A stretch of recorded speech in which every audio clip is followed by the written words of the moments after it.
Drake is one of the most popular musical artists of all time, and throughout his long career, he has some ups and downs as far as critical reception goes in his projects. However, regardless of this criticism, he continues to top the charts and be one of the most critically acclaimed rappers of this generation. In this video, I'm going to be exploring how Drake gets away with anything he wants.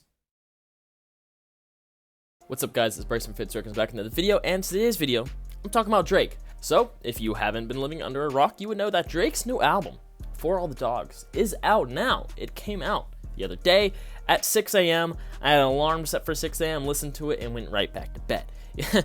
But it's out now, and I'm gonna kind of get into this album, its reception, his last few releases, and what it means for the future of Drake, and how exactly he gets away with doing all the things that he does, because despite being so popular, he's quite the not conventional artist when you really look into it, so we're gonna get into it. But before we do that, make sure you like, subscribe to the bell so you don't miss any videos, updates, anything like that. I'm trying to grow the channel, so any support would be greatly appreciated. But let's get into it. So, like I said, For All the Dogs by Drake is out. These are my first thoughts. I'm going to throw it up on the screen right here, and I'm going to read it to you. So, I said, Drake's new album, For All the Dogs, marks a return to form for Drizzy. For the last few years, he has been putting out what I like to classify as passion projects that show us the side of Drake we maybe have only got a taste of throughout his career. For All the Dogs is a comprehensive piece of work that combines Drake's traditional roots with newly acquired styles and packs it all into one consistent and effective project. I was not feeling every single song in the album, but I love the energy and direction throughout. I don't think anyone really doubted Drake's greatness in 2023, but they should not after this. So that was my first listen thoughts, and after, it's been a day or so, I've been listening to it on repeat basically. I pretty much agree with everything I still said there. There is a little bit of a stretch towards the middle of the album and the more R&B cuts that some of I want feeling whatnot, but I'm gonna have a tier list on the album soon, so make sure you check into that. But that's kind of my thoughts here, and I'm not really doing this video as an album review. I'm going over Drake's career at this moment and what it means. So in that little opinion piece, I did talk about his last few releases being somewhat passion projects. Now looking at here, we have Certified Lover Boy, which was a more traditional pop inspired Drake album, and I don't mean pop as in pop music, I mean popular music, mainstream rap, trap instrumentals. Drake kind of having fun with it. It's one of his most fun albums to date. And then you have Honestly Nevermind, which was a dance album, full of dance, house type music. More house is really what it was, more than dance music. But that album I wasn't feeling at all. But I think you could see how you could look at this, especially in Drake's discography, and be like, okay, that was definitely like a passion project type thing. You know what I'm saying? Then we have Her Loss, which was a collab tape with 21 Savage. Also very pop trap inspired. Lots of mainstream sounding stuff on there, but there was some nice little solo rapping songs, especially from Drake on there too, that I did enjoy. But altogether, those three are kind of their one-off things, and they have been released within the span of like 3 years, all of those. So I see how this happened. I see why Drake can kind of get away with what he wants, because he's proven himself in the past. He has classics under his belt. We know he can rap. He's been doing it, and he's at a point where it's like there's only so much you can rap about, and it's like you want to branch out. I mean, Drake has always had these diverse songs in this album, but branching out the way he has been, especially in these last 4 projects, is dope. And a lot of people, including myself, I don't even like Honestly Nevermind, but most people probably don't like a project or two in there, and that's fine. When Drake drops a project, it's not like, okay, Drake fell off. He dropped this shitty project. It's like, okay, Drake did something different, with this one. He went a new direction. He used a new style, and I might not like it, you might not like it, but at the end of the day, we all know Drake is a legend and can come back with that fire. And it's like, I think it should be like that with all artists, because I really dislike when artists have a really solid discography. I'm going to use Chance the Rapper here for an example, and then they drop one album, like The Big Day, and then boom, Chance fell off. Chance is trash. No one likes Chance. It's cool to hate Chance for years and years and years. It's like that was just one project. Now, I know how Chance hasn't released in a while, but I feel like that's because of the hate that came with his last album. And it's like, artists can try something different and release something. I promise Drake isn't the only artist who can do different sounds and then come back with a return to form, which is how I feel For All the Dogs was for me. Now, I also say this is kind of the ultimate Drake album as far as his newer stuff goes, because even Drake pretty much said it himself, and he's like, after this album, he got his album out that he wanted. It's time for a hiatus. He wants to focus on his health. I'd assume he's going to want to focus on parenting.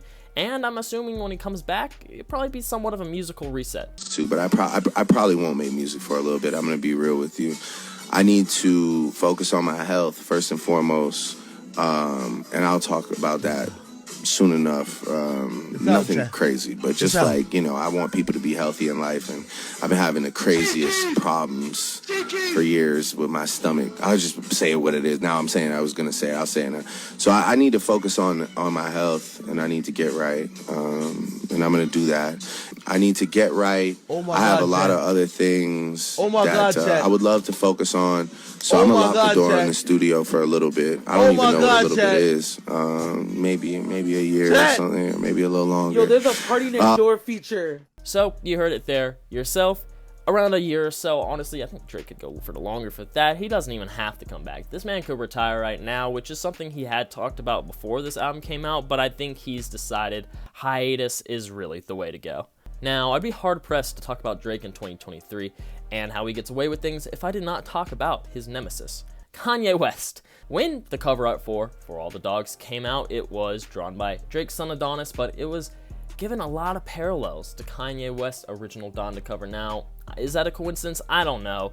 Drake always finds some way to do something subliminally and never speak on it ever, so it's hard for me to say that's a coincidence. It really is. And what also probably is not a coincidence is the fact that a day before the album came out, Ty Dolla $ign and Kanye West announced their collab album that was coming out. So it seems like these guys are coming back at it again, and I feel like this was important to bring up in this conversation because, like I said, if Drake really does go on a hiatus, Kanye comes back, I think Drake's gonna be forced to do something, to say something, maybe to drop, I don't know. I feel like Drake isn't the type of guy to just sit back and like let Kanye punch down on him when he knows he's not going to respond or come back with anything. Now, it really could just be a Kanye album and Ty Dolla $ign album that has nothing to do with Drake, but it's like, bro, it's not a coincidence that it got announced the day before Drake's album came out. It's not. It's just not. Kanye's even performing in a week in Italy. Like, some shit's gonna go down. But that Kanye conversation is a whole nother discussion that I'm gonna save for a whole nother video. I think Drake has proved himself time and time again that at this point in 2023, he can do anything. He can drop anything, he can say anything, he could do anything, and at the end of the day, it's like, he's Drake. He's gonna get away with it, he's gonna top the charts, he's gonna have those album cuts that everyone's gonna love, regardless of some of the pop mainstream cuts he does have, and it's like, Drake's the GOAT.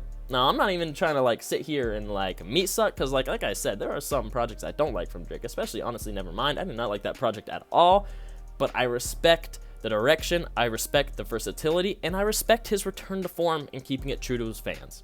I kind of just want to come on this video and talk about Drake's new album in the context of his career, what we can expect next, how it kind of just sits in there. Like I said, tier list on the album coming soon, video on Kanye coming soon. We got lots of stuff going on. But if you guys enjoyed, make sure you drop a like, subscribe so you don't miss any videos, updates, anything like that. Go in the description, follow my TikTok, my Spotify, my Twitter, my Instagram, that weekly updated new music Friday playlist, and join my Discord down there too. And yeah, it's been Bryce. Peace. Coming with the hot shit, all they do is talk shit. You can never top it, boy, just stop. High-end drunk, all that HD vision. All these other motherfuckers full of indecision. These are flowing through your city like drug money. Made a meal off rap, fuck drug money. And now you hit me like I got you whatever you need. But deep down,